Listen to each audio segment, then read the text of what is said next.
El contenido de este programa no busca incitar al consumo de sustancias ilegales. Los participantes en este espacio no se proclaman expertos en ningún tema. Escúchese con discreción. Esto es La Onda Mística.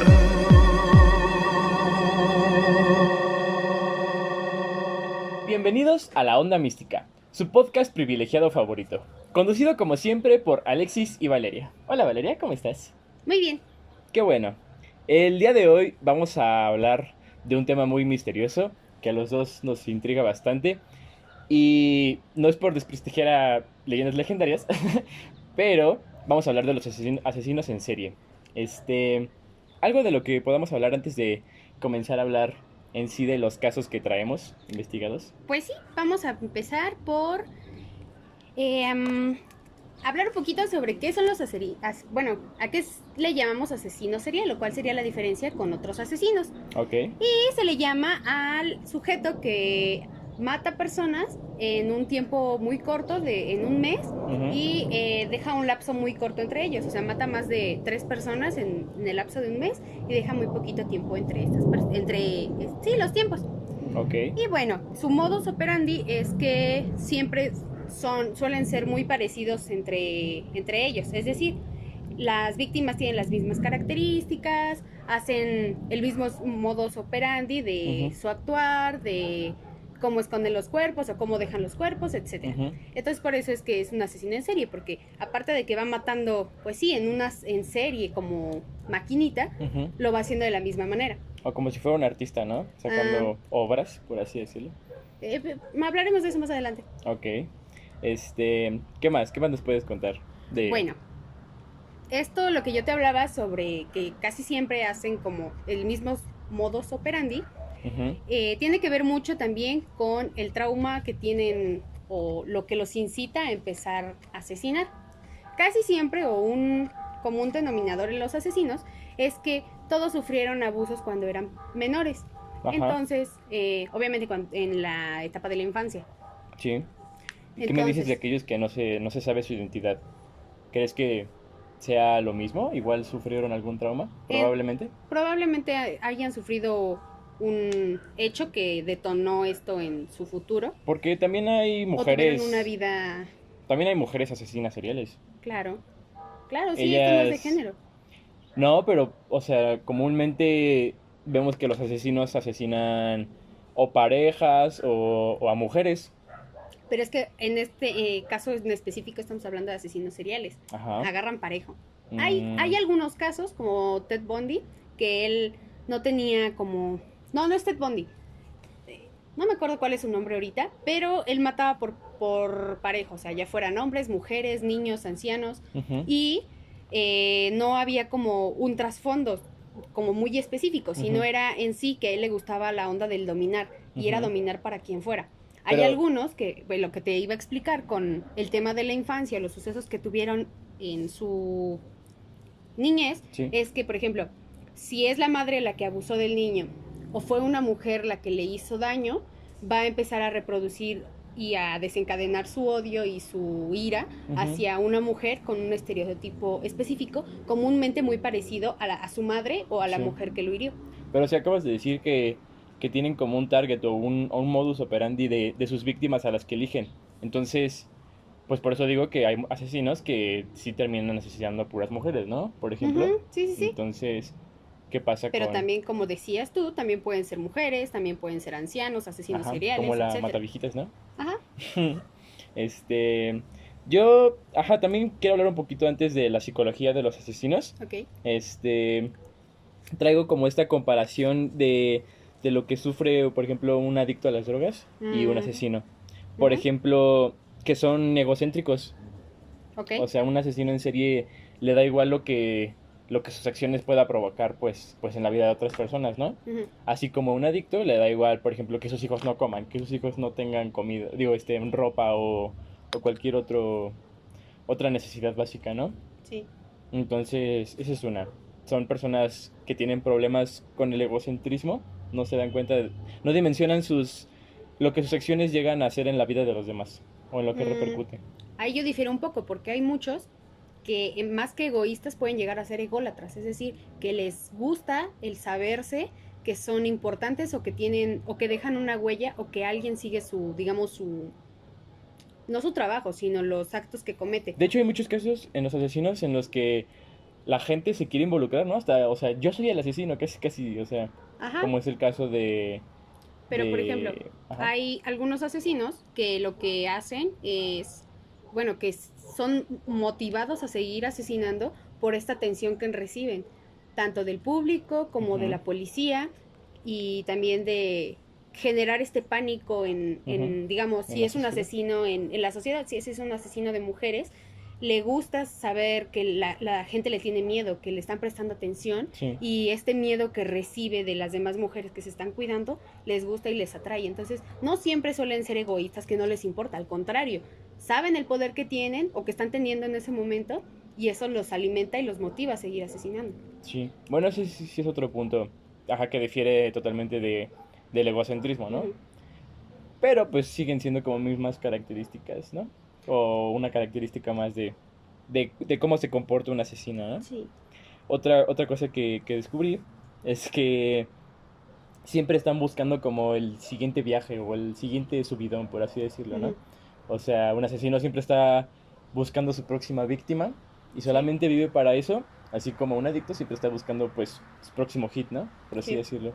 Que bueno, ahorita que estás haciendo esa comparación con los adictos, se pueden ver motivados por la misma descarga de adrenalina que les da el primer viaje, digamos, en el caso del asesino, el primer asesinato. Sí. Lo único que, o sea, tienen esta, obviamente, descarga de adrenalina, el adicto en su primer viaje y el asesino en la primera persona que asesina.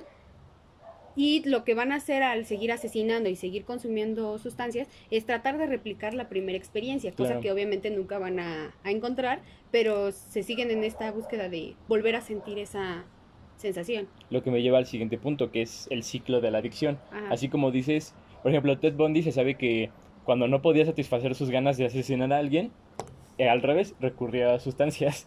Ajá. Y por ejemplo, o sea, digo al revés porque un adicto cuando no puede satisfacer su necesidad de consumir, recurre al crimen, recurre a robar. Entonces es como el ciclo, ¿no? O sea, te lleva a estos actos que a lo mejor pero siempre no un quieres adicto, hacer. O sea, si no encuentro ahí la conexión. Si no se droga, ¿tiene que hacer un delito? Para robar, para conseguir dinero, por algo no puede conseguir más sustancias, ¿no? Bueno, pero es que tú estás comparando como si un asesino no puede asesinar, va a meterse sustancias y ahí sí tiene sentido porque pues va igual a elevarse. Pero un adicto si no está consumiendo algo va a robar y eso le va a dar igual esta adrenalina. No es que, más bien que no puede consumir porque a lo mejor no la puede comprar. Ok. Ajá. Entonces recurre al crimen, ¿no? Para comprarlo. Ajá, es el ciclo de la adicción, es como que quieres llegar al mismo estado, ¿no? De elevado. Entonces, pues sí, siempre terminan haciendo sus mismas acciones, ¿no? Otra cosa es el juego de culpar. O sea, los adictos siempre como que tratan de echarle la culpa a otra circunstancia u otra cosa que los orilla a ser unos adictos, ¿no? Así como hay asesinos, por ejemplo, igual Ted Bundy, o sea, hay testimonio de él de que decía que muchas de las mujeres que asesinó rogaban porque las mataran.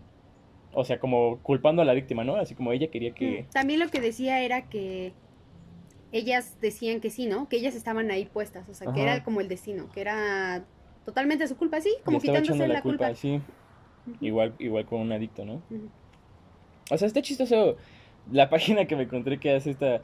O sea, sí, porque son de esas páginas según que te ayudan, ¿no? O sea, que tratan de hacerte ver que es algo malo. Obviamente la adicción es algo malo, pero está chistoso que lo comparen estas características psicológicas con asesinos seriales, ¿no? Sí. O sea, de hecho sí hacen remarcan el punto de que un adicto pues se puede recuperar en centros de rehabilitación y cosas así, ¿no?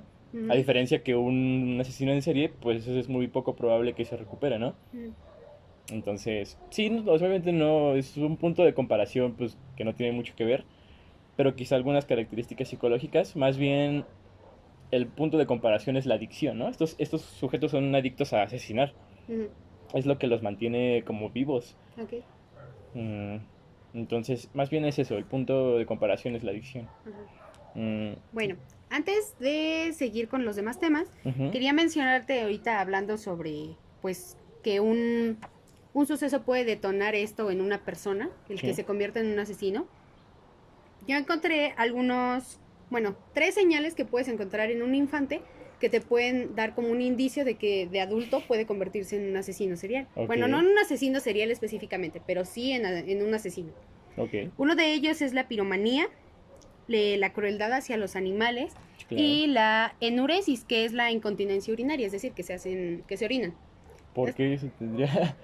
Bueno, la piromanía, porque... o sea, sí, nada más no me quedó claro la irunesis. Ajá. O sea... Porque si bien no es específico de que es una persona que va a convertirse en asesino, sí es de que hay un trauma o hay un terror ahí. Por ejemplo, los niños que presentan casos de abuso sexual infantil tienden a tener estos llamados terrores nocturnos, que es este miedo, porque usualmente... Bien sabemos que en la gran mayoría de los casos de abuso sexual infantil es alguien de un círculo cercano al infante. Entonces, casi siempre puede ser que sea en los momentos en que, o sea, que estos casos ocurran en los momentos en los que el niño más indefenso está, que es cuando va a dormir, cuando está solo, o cuando está solo, cuando no hay alguien que lo pueda proteger. Sí. Usualmente puede ser a la hora de dormir, entonces por eso es que los niños se orinan en esos momentos porque pues tienen mucho miedo. Entonces, esto es un reflejo, ¿no? Por así decirlo. Sí, y es un reflejo y una causa, no. ¿Un trauma? No. Un indicio de que hay, de que hay algo ahí que no está bien. Porque, pues si un niño no, o sea, que le pase una vez es totalmente normal, ¿no? Pero si ya es un... recurrente que si no es recurrente, contenga, pues quiere decir que hay un problema ahí. Pues que tuvo un trauma, ¿no? Como dices. Sí, claro. Y bueno, también había visto un poco sobre... leí un poco sobre los delincuentes y cómo los capta el público, que era lo que decíamos ahorita, ¿no? Ajá. Que cómo la gente puede llegar como a romantizarlos. Hasta involucrarse, ¿no? E involucrarse con ellos. Captan y más bien la pregunta va, ¿por qué captan la atención de una manera positiva cuando hacen actos que la sociedad debería, pues, repudiar, ¿no? Sí. Captan su atención como consecuencia de los sádicos crímenes por sus personalidades y la capacidad que demuestran a la hora de evadir a la policía. Es decir, obviamente el morbo pues te atrae, ¿no? El decir, como este caso tan lamentable y reciente sobre Ingrid aquí en México, que si bien pues también las redes sociales ayudaron mucho cuando se difundieron las imágenes de la chica, el morbo es una de las primeras cosas que va a atraer al público, porque es como que la desolló. Y el fotos. Escucharlos, y hay fotos, sí, pero el escucharlos, qué fue lo que hizo el asesino, va a atraer a las personas, ¿no? A ver cómo, o sea, sale como de lo normal, o no lo puedes imaginar tú como cómo un humano le puede hacer eso a otro humano, ¿no? Claro. De hecho, en este tema, en esta investigación, me surgió la pregunta, no lo investigué a lo mejor por falta de tiempo, o quizá, o no es muy interesante, pero... ¿qué se sentirá apuñalar a alguien? O sea creo que ya lo habíamos preguntado. O sea, te ha de doler la mano, ¿no? Porque no es como algo tan blandito, claro, un pues cuerpo humano, pero y atravesar órganos. O sea, sí está medio enferma tu pregunta, pero es algo del morbo, o sea, a las personas les puede atraer esto, así como de wow, o sea, le cortó la cabeza, la apuñaló. Es un balazo, pues... disparas y ya está, ¿no? Es como aventar pues una piedra, también, no sé, cualquier otra cosa. Los balazos también, o sea, nosotros aquí en México nos parece la cosa más normal, pero debe de haber países de primer mundo que eso también los llama la atención, ¿no? Porque mi punto es que sale de lo normal o de lo políticamente correcto y lo moralista. O sea, el morbo va a ser la primera cosa que te llama a acercarte y a investigar sobre la vida de un asesino. Sí. Después sus personalidades, que es bien sabido que un asesino tiene un carisma muy grande y una gran personalidad. Es por esto mismo que atraen a las víctimas, porque tienen una personalidad y una facilidad de palabra muy grande. Sí. Como lo hemos estado diciendo en todo este tiempo, Ted Bundy, que aparte de ser bien parecido, tiene una gran personalidad.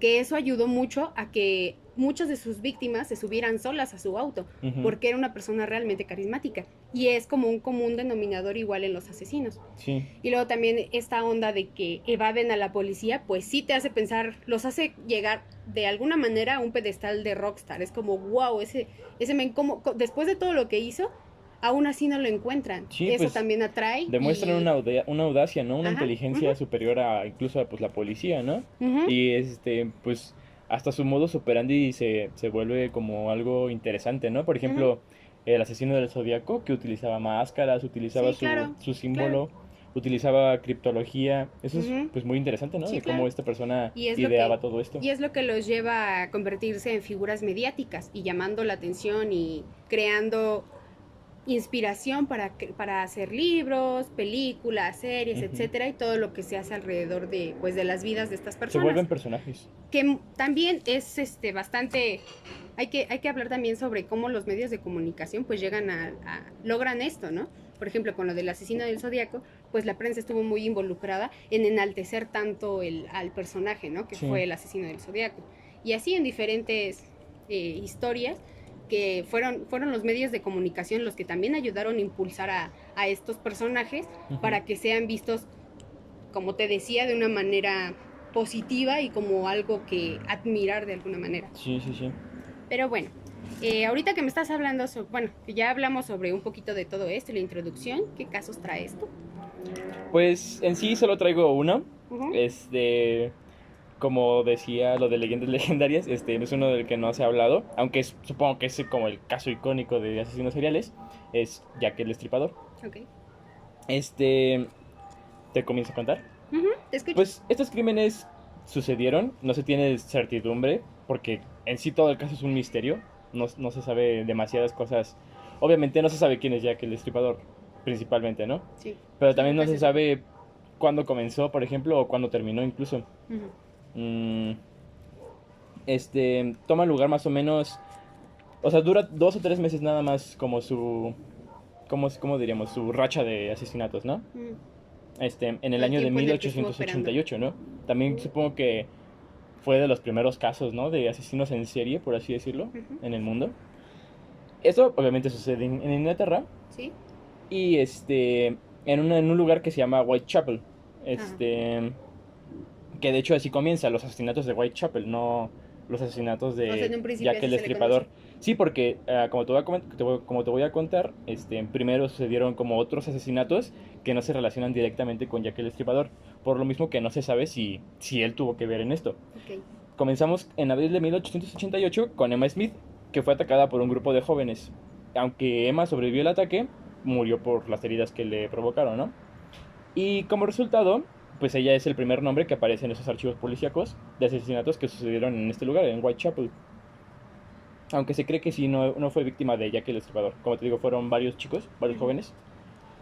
Después, a inicios de agosto, Martha Thawram fue asesinada en una calle que se llama George Yard. Hasta ese día se sigue discutiendo si fue o no víctima de Jack el Destripador. Pero lo que sí es seguro es que Marta como que ya, o sea, el asesinato de Marta ya empezó a causar como un estruendo en la sociedad, ¿no? De que algo estaba pasando, más algo raro, ¿no? Uh-huh. Que era esto, un asesino en serie, ¿no? Ajá, y fue como el temor en todo Londres. Antes de que acabara agosto de 1888, se encontraron los restos mutilados de otra mujer en Books Row, a una distancia muy cortita de los restos que se encontraron de Marta, la anterior asesinada. Sí. Y esta muerte sí se le atribuye como el primer asesinato de Jack el Destripador.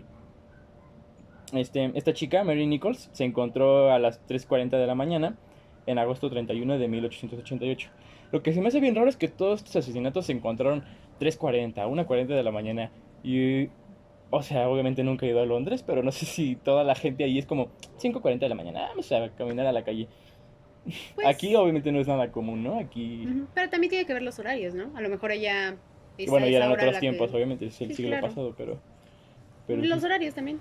Hay También, ciudades donde la vida comienza desde las 4 de la mañana. también hay que remarcar que, o sea, bueno, no sé, como que ya es algo popular el nombre de Jack el Destripador, ¿no? Pero que no se nos olvide la parte de destripador. Este men era un violento, este men Sí, literal claro. descuartizaba a sus víctimas. Sí. Y también, como vamos a ver, eran puras mujeres y sobre todo prostitutas. Sí. Ok, Que el continúa. trasfondo de eso está muy interesante, ¿no? O sea, el por qué, lo que yo te decía, el por qué, o sea, investigar por qué tienen a una víctima tan específica, Ajá, y un lo que yo te patrón tan decía, específico. ¿cómo sabes si en realidad si hay patrones? Si no sabes la identidad de esta persona, ¿no? Uh-huh. No sabes si Ajá, si hay un trasfondo de por qué, o simplemente es como un chiste incluso, o un meme, por así decirlo, ¿no? De matar prostitutas. Pues, y No en aunque sí fuera, porque pero aunque su madre fuera, la... aunque fuera un chiste, es como un odio muy específico a un tipo de persona, ¿no? Pero, ajá, o sea, yo digo que, ajá, ¿por qué odio? Incluso podría ser como... Que lo ¿Por toma qué como odio? una Porque la está misión. asesinando. Sí, pero no sabes si en realidad porque las odia. Pues sí, O sea, ahí tienes al men este de Catepec que igual asesinaba mujeres, pero era un poeta. no era un poeta, era un Bueno, o men que sea, se tenía creía un problemas. poeta. Sí, claro, pero eso refuerza mi teoría. Él sí odiaba a su madre. Por eso mataba, o sea, el tener esta figura de una mujer que no se dejaba dominar Ujú. Ok, era totalmente lo que él aborrecía. O sea, él odiaba a las mujeres porque tuvo un trauma muy grande con su madre. claro. Entonces, cuando él se sentía dominado por una mujer, era cuando le despertaba este chip de aborrecimiento y las mataba. Sí, sí, sí. Pues seguiremos discutiendo si Bueno, hay trasfondo en los asesinatos o no. Antes de que la gente asimilara pues el horror del asesinato de Mary, la primer víctima de Jack, ujú, una semana después se descubrió el asesinato de Annie Chapman en el patio de la calle de Hanbury, el 8 de septiembre de 1888. Varios testigos aseguran que vieron a Annie en compañía de su asesino o de un hombre. ujú. No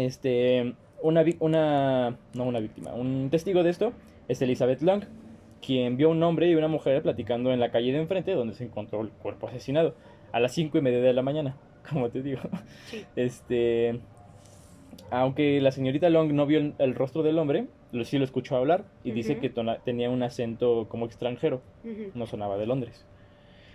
Mm, en este periodo fue cuando se encontró un principal sospechoso, que fue Leather Apron, que en realidad era un apodo o un seudónimo, este, quien se encontró como tratando de extorsionar a las prostitutas por dinero, ¿no? O sea, como, baja, pues era un principal sospechoso, ¿no? Ok, Encontrar a alguien así. pues sí. Este, bueno, de acuerdo a, pues era popular que este señor Leather Apron era el apodo de un sujeto llamado John Pricer. Desafortunadamente, cuando se dio con este sujeto Pricer, él fue capaz de dar como la coartada, que esto es que dio pruebas de que él estaba en tal Ujú. lugar a esta hora, ¿no? Sí, sí, sí. Y y ya se le retiró como de los sospechosos, ¿no? Ujú. De los crímenes. Pero en ese caso hubo muchísimos, muchísimos sospechosos, ¿no? Sí, sí hubo varios, pero pues no, nunca pudieron dar. Claro, Siempre fueron descartando a la gente. sí, claro. Hasta este punto la policía ya no tenía pruebas. Ujú. Vamos en el segundo asesinato. El comisionado encargado, Robert Anderson, se dio un viaje a Suiza como de descanso y quedó a cargo del inspector Donald Sutherland Swanson. Tenían un asesino en serie en su comunidad y, ay, mira, Sí, necesito unas vacaciones, no, bye. ajá, no sé por qué bien se dio el descanso, pero el chiste es que quedó otro men a cargo. Sí, No es muy ok, importante esto en sí, lo importante es cómo trabajaba este sujeto, ¿no? ok. Mm, Después, me escribió la policía lo que se consideraba a Aaron Kosminski a ser otro sospechoso más probable, ¿no? Ujú. Por lo que se aumentó la presencia de la policía en las calles y lo que retrasó al asesino real como 3 semanas. Estamos ahorita en septiembre. Mm, Después, el 30 de septiembre, el asesino volvió y asesinó a 2 víctimas en el espacio de 1 hora. A esto se le conoce como la noche del doble evento. Una de ellas era Elizabeth Stride, la cual fue encontrada en la calle Dotfields Yard a la 1 de la mañana. O sea, mató a una mujer. De hecho es como que no la descuartizó totalmente, como Ujú. que nada más la apuñaló y la alcanzó a matar, No terminó el crimen. porque se sospecha que lo llegaron a ver. O sea, como que hubo testigos de que la estaban matando, ¿no? Ok. Entonces se fue, Huyó. huyó, y así como a 2, 3 cuadras mató a otra. Y a esta sí la descuartizó y hasta le quitó el riñón. Ajá. Ajá, y de hecho, como que se teoriza que a lo mejor era un doctor, porque Ah, sí, no, sabía, porque sabía hacía muy muy bien los bien, cortes. ajá, hacía Sí. muy bien los cortes, sabía exactamente dónde cortar Ujú. para sacar qué parte, ¿no? Sí, Te digo, le robó el riñón a, sí, a sí. la otra víctima. Ajá, fue 45 minutos después y se encontró el cuerpo de Catherine Eddowes. Sí. Mm, Poco tiempo después, ajá, se encontró el cuerpo de Catherine a las 2:55 de la mañana. Ujú. Ah, no, perdón, se encontró el delantal de esta chica enfrente de una puerta de la calle Goldstone. Ok. Mm, Ajá, como que esto ya dio una pista, ¿no? De que el asesino tuviera que limpiarse la sangre y limpiar su cuchillo con este trapo, este cacho de trapo. Y lo que sugiere que escapó y que el hombre era un local, ¿no? Y que vivía por ahí. Después, ahí mismo, donde se encontró el trapo, se encontró un mensaje escrito con gis en los ladrillos que decía: los judíos son los hombres que no serán culpados por nada. Como un mensaje antisemita, ¿no? Bueno, antijudío, pues. La policía lo borró antes de que incluso le pudieran tomar fotos por miedo a que hubiera una inquietud de que había de que el asesino incluso era antijudío, ¿no? Ok, entonces, en octubre, la policía lanzó al público una carta que había sido mandada a la cabeza de una agencia de noticias en Londres, alardeando que venía del perpetrador de estos crímenes. En la carta se burlaba de la policía por su inhabilidad para poder atraparlo, y alertaba que pronto se escucharía más de él y de sus juegos divertidos. El hecho de que dos asesinatos se hicieron entre 24 horas de que la agencia le dio la carta a la policía, o sea, después de que se entregó la carta hubo otros 2 asesinatos,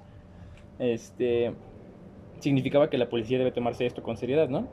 Y publicaron la carta, así, al público, pues. Lo que la policía no esperaba es que la firma de Jack el Destripador atraparía la imaginación del público, lo que decíamos de que se vuelve algo popular y algo romántico, ¿no? Mediático. Lo que conduciría a un maremoto de correspondencia similar a la investigación policial. Les empezaron a llegar demasiadas cartas, obviamente estas eran falsas. Sí, lo que te decía, hubo una sobrecarga de información, ¿no? Sí, que entorpeció el caso. Claro, entorpecen la investigación. Pero hubo una de ellas que sí está sujeta a debate, si era real o no. Esta carta es una que viene firmada, bueno, no viene firmada, en el encabezado viene como si viniera del infierno, así dice, desde el infierno, que fue enviada a George Lusk, que era el presidente del comité de vigilancia de Whitechapel. Junto con la carta venía un pedazo de riñón humano, que de acuerdo al autor había tomado de una mujer. El hecho de que el asesino de Catherine, había quitado y robado su riñón, convenció a la gente de que esta carta era genuina. Pero también, como hasta el día de hoy, se piensa que el riñón era una broma, que posiblemente habría sido orquestada por un estudiante de medicina, que como muchos ciudadanos se encontró el gusto de involucrarse en la historia de Jack el Destripador, ¿no? Entonces no se sabe si es verdad o no. La segunda carta que se encontró. El incremento en la presencia policial en el área que tuvo lugar el doble evento, ya hacía riesgoso pues salir a buscar a matar a alguien, ¿no? Como consecuencia, todo octubre, junto con la primera semana de noviembre, pasaron 100 asesinatos. El 8 de noviembre, el área se comenzó a relajar y pues todo como que comenzó a volver a la normalidad, ¿no? En las noches. Después, a las 10:45 de la mañana, el 9 de noviembre de 1888, John McCarthy, que era el dueño de varias propiedades de renta en las calles de Dorset, mandó a su asistente, Thomas Bowyer, para cobrar 29 chelines atrasados a la inquilina Mary Kelly. O sea, le debía la renta, ¿no? Entonces llega Bowyer, lo toca a la puerta y no obtiene respuesta, ¿no? Entonces rodea la casa, se asoma por una ventana que estaba rota y vio los restos de Mary despellejados hasta los huesos y toda la carne como amontonada al lado, en una mesita de al lado. Y de esto sí hay foto. Ok. Llegaron los inspectores a la escena y pues hubo como una confusión. Ya no sabían ni qué hacer básicamente, ¿no? Porque les habían dicho que tenían que esperar a que llegaran unos perros que son como sabuesos que rastrean la sangre. Y les dijeron que nadie se podía acercar hasta que no llegaran estos perros. Pasaron muchas horas y hasta que les avisaron que no iban a llegar ningunos perros, ¿no? Entonces ya pudieron pasar al cuarto. Y pues todos los policías jamás se les va a olvidar esa escena. Incluso hubo uno que dijo que parecía más el trabajo de un demonio que el de un hombre. Entonces, Mary Kelly se considera la última víctima de Jack el Destripador. Y aunque los asesinatos continuaron hasta 1891, como 3 años más. Sí. La última que como que ya le da el carpetazo a esto es Frances Cole, el 13 de febrero. Esa es la historia de Jack el Destripador. Obviamente pues sí tiene más trasfondo, como no mencioné muchas cosas, que mataba a prostitutas, las desollaba. Además tenía como esta onda de escribirle a los policías, ¿no? Como muchos asesinos, ¿no? Marcaba. Como burlándose de... Nunca me van a encontrar y así. De hecho quería igual hablar de el asesino del Zodíaco, Ok. Sí llegué a investigar un poquito, o sea, te puedo platicar como muy breve. O sea, se sabe que el primer asesinato de ese señor, bueno, sobre todo atacaba a parejas que se alejaban, ¿no? Pues para estar solos. Mm. Entonces, la primera es de una pareja que está en su coche, en una parte donde más coches con parejas se llegaban a juntar ahí. Ujú. Entonces llega este sujeto y les dispara. Y no mató al hombre, a la mujer sí. Y el hombre sí lo identifica como un hombre blanco que usaba anteojos y tenía unos 30 y tantos años. Ok. El segundo asesinato era una pareja que estaba como en un lago de California. Y entonces la chica ve que hay un hombre, ¿no? Pero el sujeto como que dice, pues estamos en un parque público, ¿no? Obviamente va a haber más personas. Y luego ya dice, oh, tiene un arma. Y entonces ya los dos como que ya se espantan y así. Ujú. Y es cuando se da el testimonio de que ese señor usaba como una máscara como de torturador medieval, ¿cómo se llamaba? Ok. El que mataba. El... Ay, se me fue el nombre. Sí, a mí también, pero, ajá, o los que cometían torturas, ¿no? En Sí. la época medieval. Y con su clásico signo aquí de una cruz con un círculo. Ujú. Y y les dice que es como un ex convicto que logró escapar de la cárcel, que incluso mató a un guardia, y que no se espanten, que nada más quiere las llaves de su coche y su dinero, porque va a escapar a México, ¿no? Ok. Entonces, este sujeto era como un catedrático, como sociólogo o algo así, Sí. y le dice que le puede ayudar, que incluso le puede firmar un cheque con dinero, pero pues que no les haga nada, ¿no? Ujú. Entonces, este, los amarra, o sea, le pide a la chica que amarre a su novio. Al men. Ajá, y luego él amarra a la morra, ¿no? Entonces ya los tira y así. Incluso el tipo como que empezó a juguetear con él así de como, no nos amarres porque nos vamos a congelar en la noche, ¿no? Aquí hace mucho frío y así. Supongo que eso fue lo que ¿Uno de las víctimas? Ajá, el hombre le dijo eso al asesino. Ajá. Y entonces... Ya me acuerdo de la palabra, es verdugo. Ándale, se vestía como verdugo, ajá. Sí. Entonces, Uy, pues ya los perdóname. amarra, según les quita todo. Y hasta le preguntan, nada más como por información, si está cargada la pistola. Y hasta se la muestra, ¿no? Le muestra que Y no viene... les hizo nada. No, sí, después ya de que ve que desenfunda su cartucho, Sí. lo vuelve a cargar y ya ve que se va, ¿no? Pero no, saca su navaja y empieza a apuñalar al sujeto. El sujeto dice que se quedó así quieto, o sea, O imagínate sea, que estás tirado de no espaldas murió, amarrado, entonces. ¿no? Ajá, no murió. Pero sí lo apuñalaron. Estuvo cabrón, sí. Lo- Dolió morir. Pero como la chica sí se empezó a revolcar y así, Sí. quizás eso fue lo que hizo que sí le ¿Se diera desangrara más rápido? ajá, y en otras Ah, áreas, ok. ¿no? Que le diera también así más Sí, duro. nariz más peligrosas. Ajá. Y entonces ella sí murió. Ok. Entonces por eso tenemos el testimonio de cómo se vestía. También pues se sabe que marcó a una televisora. Ah, y también cada asesinato, o sea, desde el primero hasta el último, lo reportaba él a la policía. El primero nada más lo reportó así como si nada. Y está bien tétrico porque están las grabaciones de las llamadas y se despide así como, hasta luego. Así Ajá. bien raro. Sí. Y y en este caso que te conté, sí dijo que él los hizo. Y hasta marcó el coche, como con la fecha de asesinato. O Ujú. sea, como marcando ahí el evento, ¿no? Ujú. Entonces, sí, pues tampoco se dio con ese sujeto. Incluso mandaba las cartas con criptología que él Sí. inventó y todo esto. Y no se ha podido descifrar hasta el día de hoy. Y lo mismo, hay gente que afirma que él es el asesino del Zodíaco. Hasta arréstenme, soy el asesino del Zodíaco. Sí. Pero pues no pueden hacer eso. Pues sí, claro, ¿no? Porque ya a la hora de preguntarle sobre puntos muy específicos del caso, pues supongo que ya no sabían qué decir. Pues sí. Ok. Entonces, es como el mismo caso de un asesino que jamás pudieron atrapar. Y gozaba de esto, ¿no? Él Sí. gozaba de que era más Y inteligente se que mofaba. ellos. Claro, sí. Justo de eso, que se sentía mucho, pues superior, ¿no? A la policía. Como Ujú. un equipo de hombres no podía encontrar uno solo. Sí. Sí. No fue tan violento, solo pues gozaba de matar y dejar el rastro, ¿no? Y A dejar... diferencia del Jack, que sí le gustaba pues, desollar y sacar riñones Sí.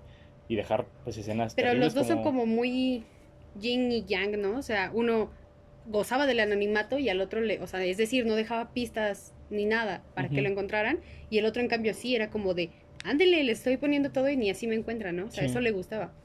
Son casos muy interesantes y diferentes. ¿Tú de qué asesino nos quieres contar? Pues bueno, yo traigo dos casos que me agradan bastante porque, pues, como las historias detrás de ellos, tienen en común que ambos fueron personas que tuvieron una vida como muy triste y sufrieron bastante en su niñez y personas muy frustradas. Ok. En primer lugar, te voy a platicar el caso de Cayetano Santos Godino, mejor conocido como el Petiso Orejudo, el caso más famoso y el primer asesino serial que se sabe en Argentina. Ok. Ok. Petis Orejudo. No, el Petiso Orejudo. ¿Petizo? ¿Qué es un petizo? No sé, es como una jerga de Argentina. Lo busqué, pero encontré algo que creo que no era. Pero bueno, se le decía al Petiso Orejudo como por sus evidentes orejas. Era muy orejón. Muy creativos esos argentinos. Pero bueno, el nombre de Cayetano Santos Godino es uno de los más tristemente célebres que te decía de la historia argentina. Él era hijo de dos inmigrantes italianos. El señor... Ahorita te digo el nombre. Ahí no lo encuentro. Ah, sí. Fiore Godino y Lucía Rufo. Ok. Él tenía 9 hermanos y su papá, el señor Fiore, era una persona alcohólica que durante toda la corta vida de Cayetano, siempre que borrachera que se ponía, día que se lo sonaba. Entonces tuvo una infancia pues sí muy difícil Sí, claro. y pues con un papá alcohólico, ¿no? Y en una familia donde eran 9 hermanos, pues era una familia disfuncional y muy caótica. Pues sí. En fin, su temprana carrera criminal empezó por ahí de los 8 años, cuando llevó al pequeño Miguel de Paoli, un niño de 21 días. En algunos lugares encontré que decían que tenía 2 años, otros donde tenía 1 año, otros decían que era un bebé, etcétera, o un recién nacido, que es como la versión con la que me quedo. 21 días. 21 días de nacido, a un baldío. No se sabe cómo es que llegó a tener acceso al bebé, pero de una u otra manera, pues agarró al bebé y se lo llevó. No era su hermano ni nada, era un bebé. No, era un bebé que encontró por ahí. Okay. Bueno, o sea, no encontró por ahí, pero tuvo acceso y se lo llevó. ¿No? Se lo llevó a un baldío, donde comenzó a pegarle en la cabeza con una piedra. No llegó a matarlo porque un vigilante lo descubrió. Okay. Y así tuvo, bueno, en este primer... ¿Encuentro violento? Sí. Igual le pasó la misma cosa con Roberto Carnelo Russo, Ana Neri y Severino González. En todos estos casos hubo personas que lo vieron y lo pudieron detener. Pero es que fíjate, o sea, a los 8 años ni siquiera es como, pinches prostitutas o malditos calenturientos que están aquí besándose. Yo qué sé. O sea, era un odio por lo que vivía de su familia disfuncional. Pues era un niño totalmente, como llegué a ver en muchos sitios que la gente de aquel entonces le llamaba, era un men totalmente podrido y sí, un engendro que solamente vino a este mundo a hacer daño, que era como lo decían. Pero pues ahorita hablamos también si tiene mucho en juego y de alguna manera la justificación, las vidas tan tormentosas que llevaron para que los llevara a cometer estos actos. Bueno, en el caso de Russo, de uno de los niños que te dije, a pesar de que Cayetano repitió la historia en la que decía ser el liberador del menor, fue arrestado. Porque, como fue en su último asesinato, él se hacía, o sea, una vez que lo encontraban, se negaba todo y decía que al contrario, que él lo estaba salvando, que él estaba salvando al pequeño. Y al ser un niño, pues la gente obviamente le creía. Y si bien no le creían del todo, porque, pues no sé, como que algo les decía que este güey era el que había cometido las cosas, pues era un niño a final de cuentas, ¿no? Tenía como un respaldo su edad. Ok. Y bueno, en el año de 1912... 3 muertes terminaron por dejarlo al descubierto. Los 2 primeros fueron los crímenes de Arturo La Aurora y Reina Bonita Vanikov. El primero, un niño de 13 años, fue hallado muerto a golpes y estrangulado en la casa vacía en enero de 1912. 2 meses después, a Reina Bonita de 5 años le prendieron fuego y falleció al poco tiempo debido a las quemaduras. O sea, él tenía como... Siempre buscaba niños pequeños e indefensos que veía por ahí solos. Sí, tenía para esto, me parece que él ya tenía 12 años. Ok. Bueno, ni tan grande, pero... Pues era pues era un niño, a final de cuentas era un menor de edad. Sí. No fue sino hasta el crimen de Gesualdo Giordano, en ese mismo año, que este joven asesino cayó finalmente en manos de la justicia. Lo que hizo con Gesualdito, que no tenía ni 4 años cuando desapareció de la puerta de su casa, fue que llevó... Bueno, su cadáver apareció en un baldío estrangulado con un piolín. Un piolín es un hilo de cáñamo, pero es la manera en la que se le llama así en Argentina. Y con un clavo en la sien. La imagen horrorizó a la población que ya acusaba a Cayetano por el horroroso crimen. Los vecinos denunciaron que la última vez que habían visto a Gesualdito lo vieron caminando de la mano del orejudo. Ok. Lo que se me hace como muy que me traumó bastante es que, las personas vieron que él lo llevaba de la mano. Y de hecho, el padre de Giordano, del niño Gesualdito, encontró a Cayetano y le preguntó que si había visto a su pequeño. Y Cayetano fríamente le dijo, no lo he visto, yo creo que debería de ir. Él fue el que le dijo, vayamos a la, ¿cómo se le dice? A la comisaría a hacer la denuncia. O sea, él lo acompañó al papá así como de, no, quién sabe, pero yo creo que debería de irlo a dar parte a la justicia. Y mató al chico de una manera pues muy cruel. Con un clavo en la cabeza. Agarró una piedra y un clavo. Usó la piedra como un martillo y le clavó el clavo en la frente. En la cabeza, sí. No sé si en la frente, pero en la cabeza. Después tomó el piolín o el hilo que te digo y lo asfixió. O sea, no te mueres un clavo en la cabeza, tiene que asfixiarte. Es parte de, pues como de su psicología. No le bastó con ya haberlo matado. Él necesitaba denigrar y hacer esta escena como, pues sí, como exponer y humillar. Que esto tienen mucho los asesinos seriales, que te digo que su modus operandi casi siempre es... Casi tratan la escena del crimen como si fuera una obra de arte. Es decir, no nada más... En algunos casos puede ser matar por matar, que ahorita hablamos un poquito de eso, pero en otros casos puede... O sea, te puede hablar... La escena del crimen te puede hablar un poco de la psicología del asesino. Si dejan a la persona tapada o volteada o tratan de enterrarla, de alguna u otra manera te hace ver que el asesino está un poco arrepentido y siente pena por la víctima. En cambio, cuando dejan el cuerpo expuesto, o en el caso de los feminicidios, las dejan sin ropa, las dejan, les quitan los órganos sexuales, etcétera, te habla de que no basta con haberles quitado la vida, sino que necesitan exponerlas y gritarle al mundo miren lo que hice, ¿sabes? En fin, regresando, pues era una persona sin remordimientos, ya que cuando se le preguntó a Cayetano si... tal cual le preguntaron, ¿siente usted remordimientos por lo que ha hecho? Y él contestó, no entiendo. Y ya, eso fue todo. Todavía. Era un niño, claro. Pero fue todo lo que dijo, no pudo decir más. Y eso está como muy enfermo. Pues sí, no entendía ni por qué era algo malo lo que estaba haciendo, ¿no? Sí, claro. Y bueno, luego de una serie de peritajes psiquiátricos, fue declarado primero imputable por su edad. Y por considerarle, pues, como un poco... Se llegó a decir que estaba mal de la cabeza. Pero, pues, fue trasladado a la Penitenciaría Nacional, que en aquel entonces era llamada como algo así como digamos el infierno, algo así. Y ahí terminaron sus días. También después falleció en... ¿qué año fue? En 1944 en la cárcel, porque se dice que fue porque se suicidó. Hay muchas teorías alrededor de esto, pero la principal historia, o con la que toda la gente se quedó, es porque el men mató a la mascota de la cárcel, que era un gatito, y los demás reclusos pues lo asesinaron. Claro. Y esa es como la vida del pequeño Cayetano. O sea, sí lo encarcelaron de chiquito. Sí, estuvo de... Y es que esto fue lo que le pasó en toda su vida. Fue igual su padre, su propio padre fue el que lo entregó en varias ocasiones a la policía, pero lo soltaban por una o por otra cosa, por buen comportamiento, por su edad, porque ya había cumplido la condena, porque no se le podía... Pensaban que era un enfermo mental, nada más. O porque no se le podía comprobar que él había hecho los crímenes, se le soltaba.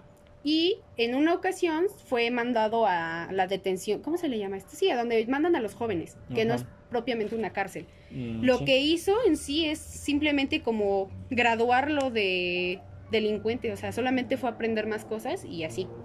Lo que me parece muy curioso es que también en un momento de su vida fue...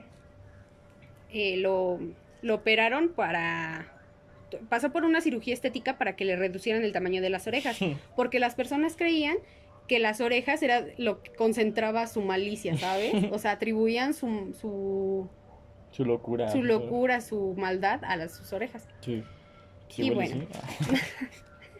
Pero bueno, esa es otra historia. Y ahora te voy a hablar sobre Pogo, el verdadero payaso y la persona que inspiró al pequeño, al pequeño It. Y bueno, Pogo era uno de los más, fue el más escalofriante payaso que yo creo hemos encontrado en la historia. Sí. Y su historia comienza así. El verdadero nombre de Pogo era John Wayne Gacy Jr. Sí. Y como muchos otros psicópatas, su infancia estuvo marcada por la violencia, que era algo que te decía que es como el común denominador en todos ellos. Sí, el acto que te define, ¿no? Como asesino. Exacto. John nació en Chicago y era el segundo de 3 hijos de un matrimonio compuesto por un maquinista y una dueña de casa. Ok. Él sufría de obesidad y esto, lo menciono porque siempre como que se acercaba, tuvo como más relación tanto con sus tías, sus hermanas y con su papá, con su mamá. Entonces esto originó en su papá una especie de segregación, de odio, al decirle que por juntarse tanto con mujeres lo iban a volver marica. Sí. Entonces, entre más el padre lo atacaba, la mamá más lo protegía. Y entre más lo protegía, más hacía que el papá se enojara. Y más se volvió marica. Bueno, su padre en tanto pues nunca lo aceptó, no aceptaba su personalidad, no estaba conforme con quien él era. Sí. Incluso creo que él siempre trató de tener su aprobación, ¿no? Sí, exacto. Siempre lo llamaba diciéndole marica y cada borrachera la terminaba con una brutal golpiza contra el niño, que es otra, pues igual como en el caso anterior, siempre, todo igual el odio que tenía retenido el papá lo desencadenaba. O sea, está culero que me ría, pero pues, algún merecido debieran haber tenido estos güeyes en su vida. Pues... Las madrizas que le metían sus papás. Pues sí, pero pues estamos hablando de una persona que apenas estaba formando, entonces no es un merecido como claro, tal, fue lo que detonante. Provocó esto, sí, más bien es un detonante. Pero fue lo único que recibieron, o sea, ni la cárcel era suficiente para estos meses. Pues no, con los actos tan crueles que cometieron, yo creo que una golpiza no era suficiente. Sí. Bueno, él también padecía de problemas cardíacos que le impedían jugar con compañeros o realizar deportes, lo que causó que no tuviera una socialización con las personas normal como la de otros niños. Y por lo tanto, pues era rechazado por los demás, porque pues no participaba en las mismas actividades, tenía de alguna u otra manera algún privilegio con los maestros por su condición. Uh-huh. Y pues los niños pues comenzaron a hacerle bullying, lo que igual creó otro trauma, que es obvio que sí, o sea, que no digo que todos los niños por los que pasan por el bullying van a convertirse en asesinos, no. Pero pues es como otra piedrita al costal. Claro, sí. En fin. Este comportamiento introvertido que él tenía empeoró cuando tenía 9 años y fue violado por un amigo cercano de su padre. Okay. Este hecho provocó que el niño se sintiera pues aún más incómodo con quien era y con los compañeros, o sea, con su entorno. Qué terrible. Sí.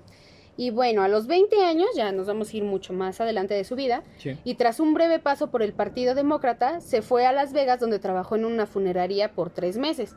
Es aquí donde sucede una cosa muy importante en su vida, que nos va a hablar un poquito de quién era y hablarnos sobre pues todos los actos que cometió en un futuro. En esta funeraria trabajó como te digo, durante 3 meses y según él mismo confesó en una entrevista tras su detención, se sintió atraído por un adolescente fallecido, un cuerpo que llegó a la funeraria y que él tenía que preparar, por lo que se subió al ataúd para abrazarlo y tocarlo. Cuando se dio cuenta de lo que hacía, entró en shock, pero es importante decir que no paró hasta que terminó el acto. Sí. O sea, si bien, ya que estaba ahí tocándolo, dijo, wow, ¿qué estoy haciendo? Pero lo terminó. Ok. Tras ese incidente, decidió volver a su hogar y a pesar de no haber terminado la secundaria, ingresó a estudiar negocios en Northwestern. Luego se casó, tuvo 2 hijos y por primera vez y al final en su vida tuvo la aprobación de su padre. Es decir, ya era un hombre de familia, era un hombre que se había realizado, que tenía hijos, que tenía esposa y que tenía una carrera. Entonces, hasta este punto ya tenía como checklist en la aprobación de su familia y de su padre, ¿no? Pero el daño ya estaba hecho. Todavía no. Digamos que todavía no. O sea, el daño en él. Pues sí, claro, sí. Bueno. Con el tiempo, el padre de su esposa lo puso a cargo de una franquicia de locales de comida rápida. John se convirtió en un hombre fuerte para la compañía. la que también tenía un lado oscuro y terminó vinculándolo con la prostitución, la pornografía y homosexualidad. ¿La comida la franquicia de comida? Sí, tenía, o sea, era como la pinta de los negocios oscuros que realmente manejaba el señor. ¿Pero por Y qué? ¿Porque también llegaban John. jóvenes a trabajar o qué? Ajá, sí. Bueno, a eso voy. O sea, entre tantas cosas, pues había toda una red, digamos, de trata debajo de esta red de comida. Ok.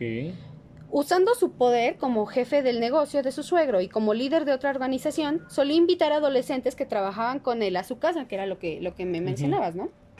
Pues, obviamente, pues, como en todos estos locales como McDonald's, Domino's, todo eso, pues KFC, llegan... ¿no? De Ajá. hecho era un café, ¿no? Ajá, pues, o sea, las principales personas que llegan a trabajar ahí, pues son chicos que estudian en la universidad, jóvenes, en general jóvenes. Uh-huh. Bueno, durante un tiempo el hombre incluso sobornaba a los jóvenes con dinero o los chantajeaba para que tuvieran sexo oral con él.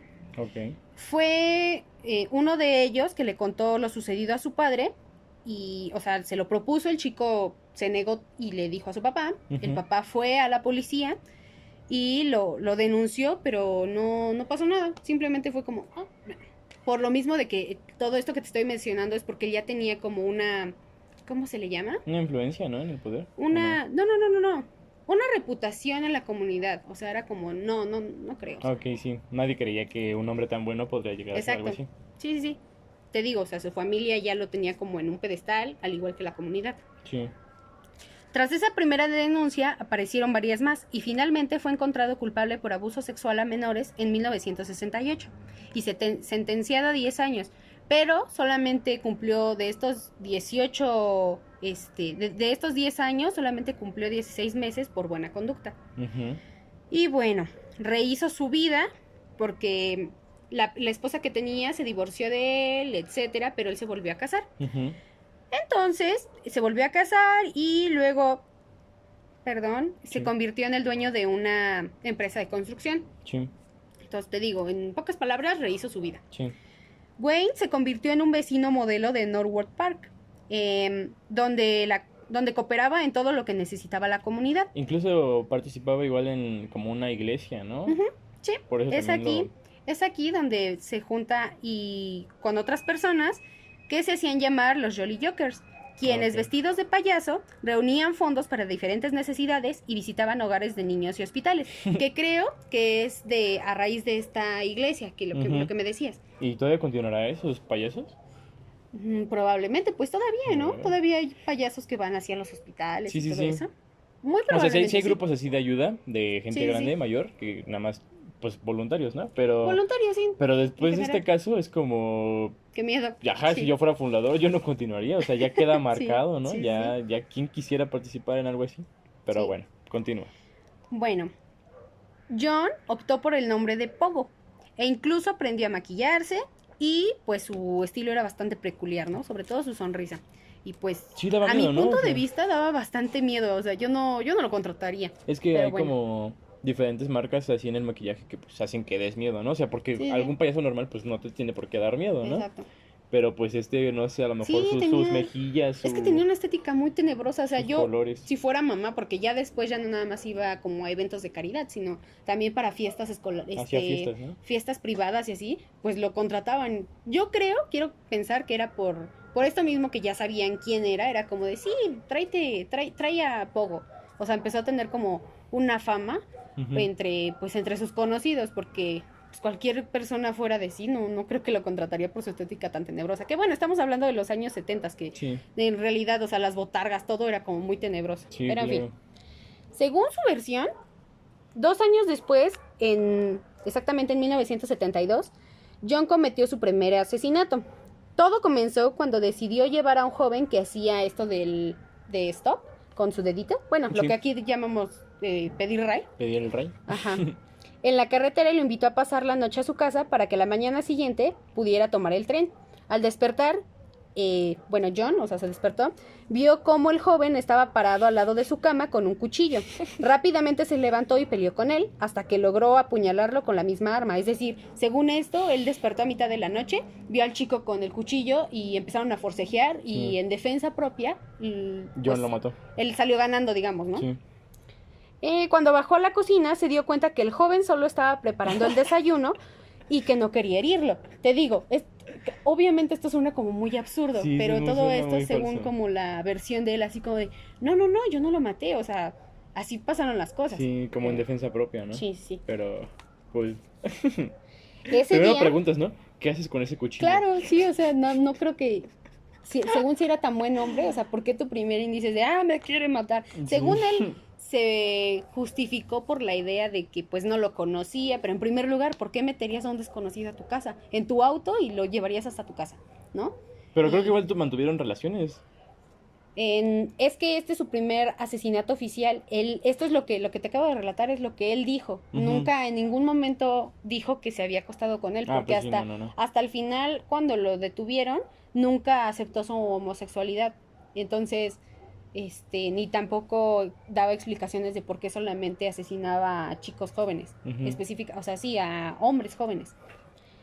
Ese día supo lo excitante que le resultaba el asesinato, por lo que no se detuvo más. Con el paso de los meses fue encontrando más víctimas a las que engañaba para llevar a su casa. Las sometía, amarraba, torturaba y finalmente sodomizaba. Ok. Sus 33 víctimas iban desde los 14 a los 18 años. La mayoría las enterraba en su casa y solo 8 de ellas pudieron ser identificadas. Ujú.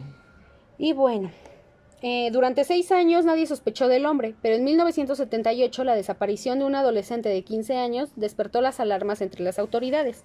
La última vez que el joven había sido visto con vida, se dirigía a una entrevista de trabajo con Wayne. Ok. Cuando la policía llegó a interrogar a John, descubrieron no solo evidencia de este adolescente, sino que también de otros casos de desapariciones. El hombre fue arrestado y enjuiciado nuevamente, donde se declaró inocente y señaló tener problemas, los que fueron desacreditados por especialistas. Ok. Es muy interesante este caso porque antes de que lo atraparan, los vecinos ya se habían quejado del fuerte olor que desprendía su casa. Ujú.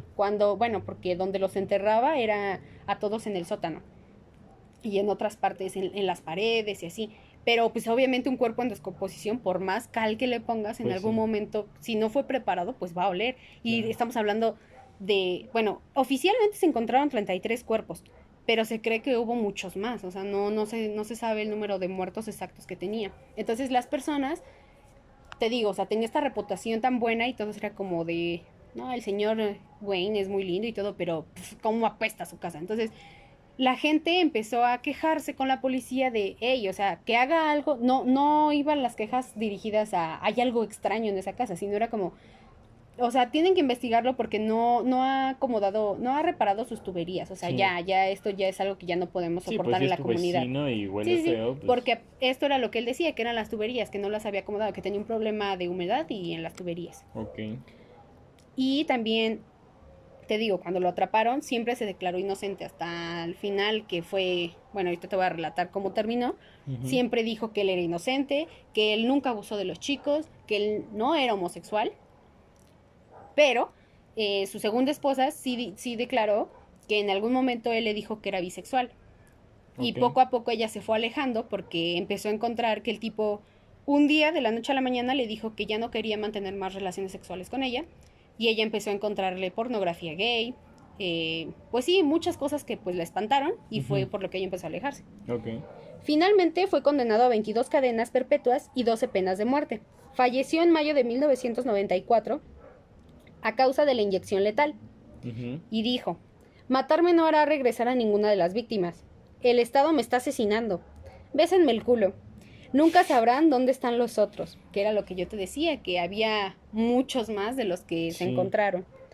Y pues bueno, lo más interesante de este personaje, pues fue, bueno, no lo más interesante, pero algo curioso es que, pues sí, lo que ya habíamos dicho, que fue la inspiración para hacer pues este libro tan El famoso. Pennywise, ¿no? Ajá, Bueno, sí. más bien la idea de un payaso tenebroso, ¿no? Sí. O incluso el maquillaje. Ujú, sí, No. o sea, no es en sí como toda la historia que la hayan tomado, pero Ajá. sí es el núcleo, digamos, de esta Ujú. historia. Sí. No, pues qué terrible, la verdad. O sea, comencé diciendo que era un tema misterioso, pero la verdad quedé traumado. Son temas bastante interesantes y pues a mí me atraen mucho el investigar sobre asesinos seriales por esto mismo, la psicología que hay detrás de ellos. Y ahora sí, retomando lo que te mencionaba hace rato, ¿tú crees que se puede justificar de alguna manera o comprender el porqué de sus actos una vez que sabes lo trágica y violentas que fueron sus vidas? Sí, yo digo que sí se justifica la verdad. O Ujú. sea, no es culpa, la verdad.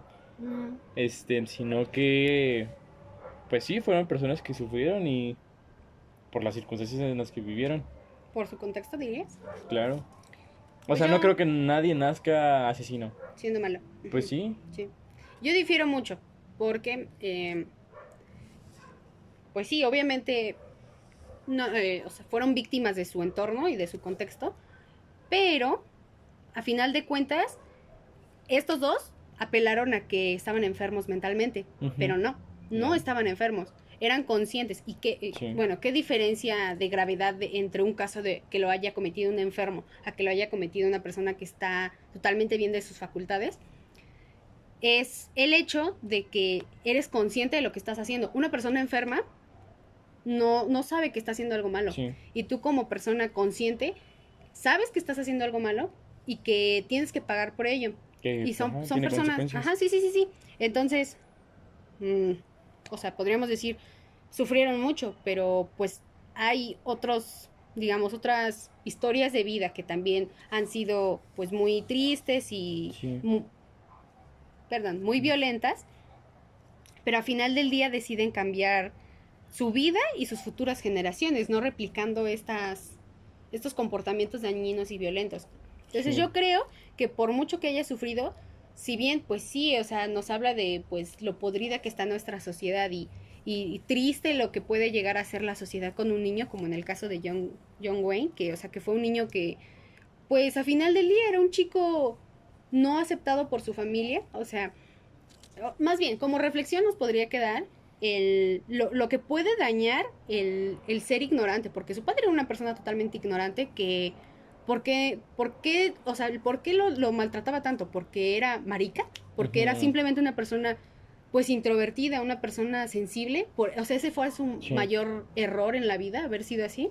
Y mira lo que terminó, que sí, no, o sea, te digo, para mí no es nada justificable, porque ya era un adulto consciente y decidió seguir matando. Y él lo dijo, ¿no? O sea, me excitó el hecho de tener control sobre los jóvenes y lo siguió replicando. Entonces, pues ya tan pobrecito no era. Igual el caso del petiso orejudo. Sí, tuvo una infancia pues muy triste por venir de una familia tan problemática y por tener este rechazo por la gente y su comunidad por su aspecto físico. Pero vamos, o sea, pues a final del día pues todos hemos estado ahí, ¿no? Y no sí, por eso vas a justificar tus actos por lo que decíamos, o sea, lo que tú me comentabas también, o sea, no vas a quitarte culpas y ponerlas en otras personas, porque al sí. final del día, pues, eres tú y tú tienes una conciencia. Pues yo creo que también depende de cuánto soporta cada quien, ¿no? Incluso lo que Sí. decías del bullying. Hay chicos que no van a caer en el juego, Ujú. van a acusar a sus Y hay otros a los compañeros, que van a les va a acusarlo afectar con sus bastante. padres, lo que Ujú. sea. Y hay otros que van a tomar cartas, ¿no? Y Ujú. van a meterse en una pelea, Sí, van a incluso a otra cosa peor, ¿no? O sea, sí. vemos en Estados Unidos lo que puede llegar a ser el Sí, bullying, ¿no? exacto. Exacto, es lo que te digo, como yo creo que como reflexión más bien, como sociedad que estamos haciendo ante estos casos donde, o sea, reflexionar si yo le digo a la persona, eres feo, eres tonto, o qué pedo con el negro o el marica ese, o sea, saber que las palabras tienen un poder muy grande y que van a afectar de una u otra manera. Sí, y bueno, acabo de decir que nadie nace asesino, pero, o sea, puede ser una teoría, porque también puede ser que sí, o sea, puede ser que sí nazcan asesinos. Ahí tenemos el caso de Cumbres, ¿no? Una familia que lo tenía todo, y solamente por ocio, por aburrimiento, matan a sus hermanos.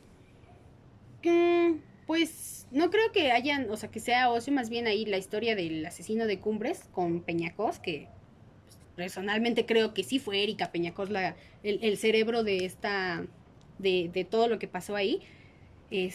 Pues eran personas que estaban enfermas con el dinero, porque a final de cuentas los dos hermanitos eran los primeros herederos del padre. Después de ellos seguían ella y su hermana, y qué casualidad que, pues, o sea, como que todo suena a que obviamente fue plan con maña, ¿no? Ok. Y regresamos a lo mismo, o sea, ¿cómo se llama el chico? Se me fue el nombre del novio de Erika. Yo tampoco me acuerdo. Nick Ay, Jonas. sí, Nick Jonas, se parece muchísimo. Bueno, pero pues te digo, regresamos a lo mismo, o sea, una persona que igual estaba como muy dañadita porque pues era una persona totalmente manipulable, ¿no? O sea, lo que Sí, le decía a se su pareja excedía. era lo que hacía. Sí, Ujú.